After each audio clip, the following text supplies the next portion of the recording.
By the way, what is your buy box? So I'm a single family home guy. My buy box is a 3-bed, 2-bath. Okay. Because mama wants her own bath, right? That's right. 1,500 square foot, a home, prefer brick, just from a maintenance perspective, with a carport or garage, in a B or C neighborhood. So explain what you mean by B or C neighborhood. A B or C neighborhood's going to have, maybe let's say about 50-50 homes that are rentals versus homes that are owner occupied. Okay. Yep. It's going to have some commerce around it. That it's not, Joe's Chicken Shack. Yeah. It's a Walgreens and a, more chain type stuff. Yeah. And there's going to be some mom and pops in there, but it's going to have some commerce that you and I would know. Sure. Right. Gotcha. A Chili's. Brand name something. stuff. Yeah. So that's kind of the high level of how I describe it. So you're not buying in the hood. No.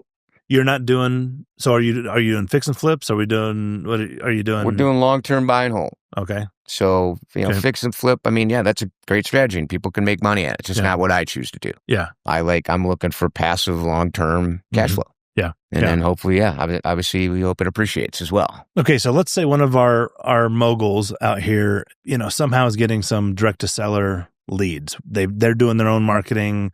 They've hired a service, something. What are some tips that you have found when talking to a seller of a distressed house? What are some things that they want? What are some things that you've been able to kind of help get things, across the finish line with them? Yeah, I think there's a few things that I think most people don't do that they should do. The first one is make sure you're dealing with the decision makers. So for example, if you're talking to the husband, well, he's going to need the wife to sign as well. So you want to make sure you're getting the people that making the decisions on the phone, right? Because talking to the husband and you get a deal with him, he goes and talks to the wife, she says no, right? So that's one thing. And then I think the other thing is I've always done an upfront contract. Okay. What happens is you can have this long conversation and they're like, well, I maybe, or let me think about it, or I got to talk to my realtor buddy, whatever it is. So pretty upfront in the discussion, I talk about, hey, listen, we can come up with a price that works for both of us. Can you tell me yes or no? Yeah. Right. And that's a technique from David Sandler, famous sales trainer with the President's Club, where he talks about, upfront contract. It's not a written contract, right? It's a verbal agreement that says, listen, by the end of this conversation, right, you're either going to tell me, yes, this works for you, or no, this doesn't work for you. Is that fair? Right. That way you're not getting strung along. Right. I mean, you found that to be helpful. Absolutely. Yeah. I can't. I mean, when I first got started, it was, I'd get to the end of it and think I've got something. And then all of a sudden I got to think about it. I got to do this. I got to do that. So I just hit it right up front. Yeah. And so that way it sets the tone for we're going to get to something, either yes or no. Yeah. We're not going to do a maybe. That's a good tip. Such a good tip. I'm glad you remember that. So when you are dealing with those sellers, typically what are their motivations for selling? Why are they willing to take a discount? Well, they could have some financial issues. Yeah. And it could be they just don't have the money to do the work to bring the house up to date. It could be that, maybe they had a death in the family. Mm-hmm. I mean, it's a variety of reasons, right? And that's why you got to figure that out when you're talking to them. So you're asking a ton of questions. And why are you looking to sell? Yeah. And just letting them talk. Yeah. Right. So, I mean, I think that's some really good tips. Those discounts don't just happen. No. Like, it's not an easy thing necessarily. Mm-hmm. It's possible. It happens all the time, but like it does take some effort. It takes some effort. If I'm hearing you correctly, it takes some effort to get offers out to wholesalers, to get offers out to realtors, to look through a bunch of houses. If you're doing marketing, it takes effort to kind of learn how to sell to people. Yeah. I mean, this has been my experience is like, I need to understand how to ask good questions, build rapport, figure out the decision maker, do this upfront contract, and ultimately talk about their pain as to why they're willing to sell this thing at a discount, right? Yeah. I mean, that's the outline. And so to kind of recap, to answer the how do you acquire real estate at a discount, it's, go find primarily wholesalers, not realtors even, right? That's my perspective, yes. Yeah. And so wholesalers, those guys, they've done the marketing, they put the property under contract. You're finding those people, you set off, Facebook, Google searches, RIA clubs, just pretty much anywhere. Yep, anywhere you can find them. Okay, meetups.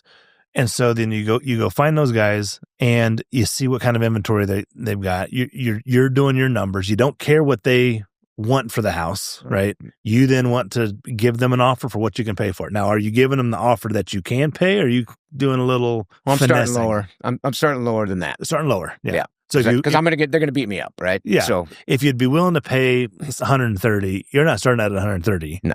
Where are you starting? Probably 122, 123, something like that. Oh, you're getting a nod number in there. Yeah. Just beating them up just a little bit. Yeah. Okay. So you're not being greedy. You're just saying, hey, I know you're going to beat me up. Let's be fair with each other, basically. So then you're working with those wholesalers. You're looking at their inventory. You're giving them offers. You're trying to get out to the property as fast as possible. If they want an offer before you go see it, that's what you're giving them. If they want an offer after you go see it, that's what you're giving them. That's the primary way that you're acquiring deals at a discount.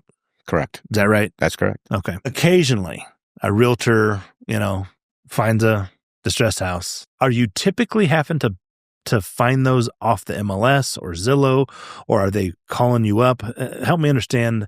And I don't know what kind of percentage you're working with realtors to begin with. Yeah, well, percentage-wise, I mean, I would say less than 5% of the deals I've done. No kidding. Now, having said that, if I do see something that I think is a good fit, I mean, you can get them that way, right?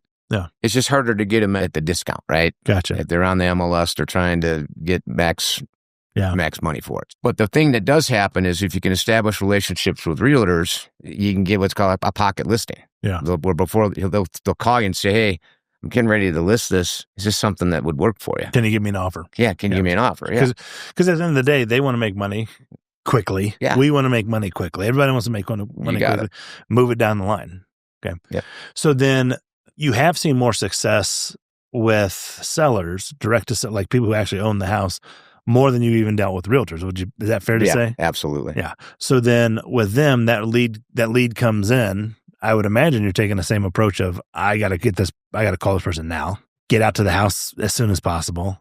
Or are you trying to put it under contract right away? Help me understand that. If I'm direct to seller, I'm trying to put it under contract right away. Right away. Yeah. And then, I'll do a 2-condition close, which basically say, look, I can pay $130,000 as an example under 2 conditions. One is I need to get out and verify what you've told me the house needs, right? See the property. Yep. See the property. Yep. And the other one is we get the paperwork done today. Yeah. And then that gets it under contract. And now, and why do you want to do that? Why do you want to get it under contract so soon with them? Because I don't want it to go away. Yeah. Somebody else will get it. Yeah. Right. Yeah. And you can always, the way I structure my contracts, there's always an inspection period in there. Yep. I typically like to get 10 days, but I could do 3 if I need to. Some avenue that lets me have an out, right? Because if I get in there and they've told me, oh yeah, the windows are great and the kitchen's great, and I get out there and we thought it was 20 and now it's $40,000 to rehab, then I can renegotiate. Or if I can't renegotiate it, then I just walk away. Gotcha. Yeah. So then you get that thing under contract. You want to control it, right? Yeah. And so you do your due diligence, you do your process. If the numbers are right and that what they've told you is accurate, you're moving along with the deal. What happens if they're not accurate?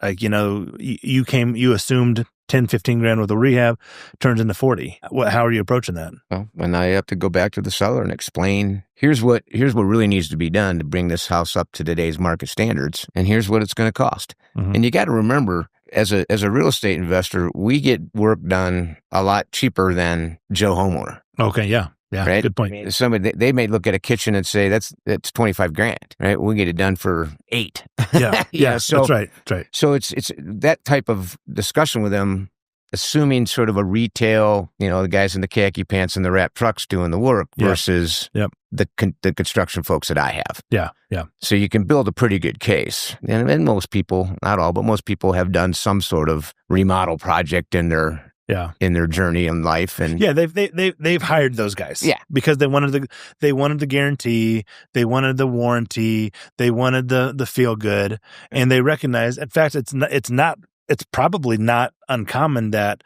by the time you are even looking at this, they have had a realtor who has told them, hey, in order to get the top market value, you're going to have to change the kitchen, change the bathrooms, change the floors, this is going to cost you. And the realtor who's been hiring the wrap truck, khaki pants guys says, it's going to be 50, 60 grand. Maybe even had a contractor in there give them a real bid, 40, 50, 60 grand. And now they're doing the math and they're calling you and the math is mathing better for them, right? They may still net the same, but they're netting it sooner. Is that right? Yeah. I mean, that's a fair point.